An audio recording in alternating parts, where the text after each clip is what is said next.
Ito po yung DTF machine po namin dito sa Bohol. Nag-run po ito ng 5 days. So may total meters na 103. Ito po yung printer head, capping, head clean,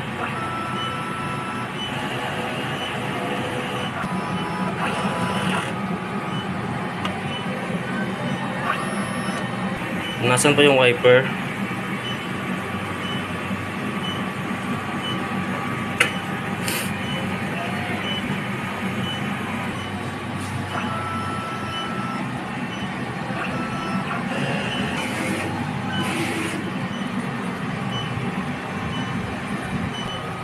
ink system po namin ay tama lang. Waste tank, nilinis mo ito nung 19. Ito naman po yung ground wire. Po, naka sa baba. Ito naman po yung aming purifier po. AVR. Ito naman po yung aming used ink po. Unused ink.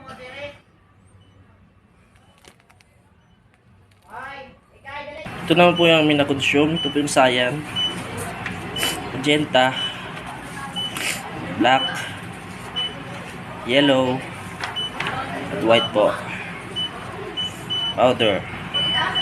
At ito naman po yung aking daily checklist po.